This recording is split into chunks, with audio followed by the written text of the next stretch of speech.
want to hear it from me. From the man who chose the green land, from the man who escaped fire, but lost more than he expected.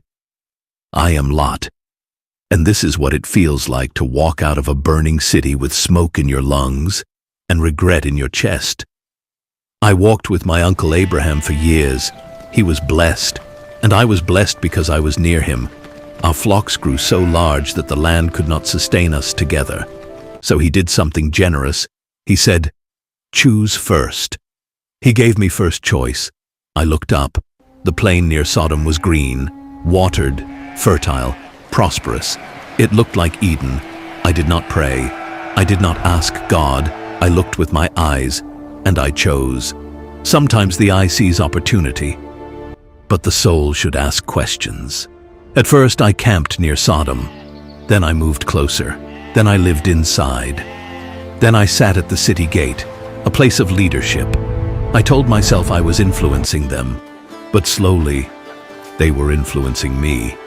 The city was wealthy, busy, pleasure everywhere, sin everywhere too. But when you live around something long enough, it stops shocking you. That is how compromise works. It doesn't shout, it whispers. Two strangers entered the city. I knew something was different about them. I insisted they stay in my house. Hospitality was the one righteous thing I clung to. But that night, the men of the city surrounded my house, young and old, demanding to violate my guests. My heart pounded. Shame burned in my chest. This was my city.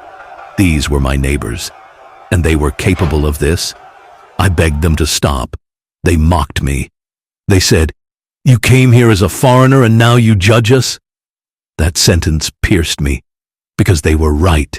I had lived among them so long, I no longer fully belonged anywhere. Not in Sodom, not in Abraham's tents, in between. And that is a dangerous place to be. The angels struck the mob with blindness. Then they turned to me. "Take your family. Judgment is coming." I ran to warn my sons-in-law. They laughed. They thought I was joking. I had lived so quietly among sin that when I finally spoke urgency, no one believed me. That hurt more than the fire. Morning came.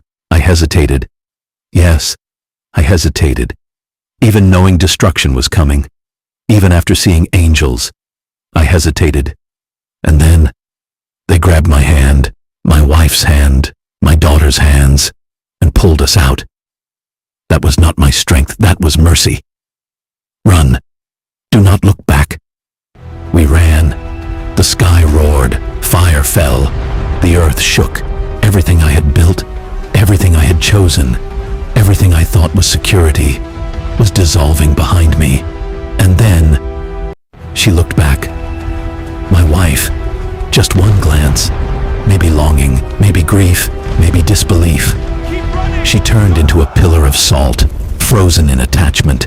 I kept running, but something in me shattered. You can escape judgment and still carry sorrow. I ended up in a cave. From city gates to a cave, from wealth to isolation. I once chose fertile plains. Now I hid in mountains. I survived, but survival is not the same as flourishing. What I learned, I chose land based on appearance, but land has culture. Culture shapes souls. Proximity influences destiny. I thought I could live near corruption without being touched. I was wrong. I thought delay was harmless. It almost cost me everything. I learned that mercy sometimes feels forceful. God will drag you out if he must. I learned that you cannot look back at what God is burning. You cannot romanticize what nearly destroyed you. I was righteous enough to be rescued, but compromised enough to lose much. That tension lives in me. If you are standing between comfort and obedience, choose obedience early. If you are living where your spirit feels uncomfortable, pay attention.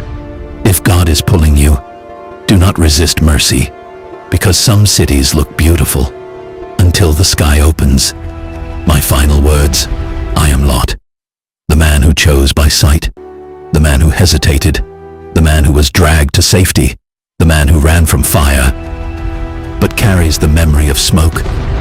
And if I could speak to you plainly, do not wait until angels grab your hand. Walk out when God whispers, because when he says leave, it is not punishment, it is protection.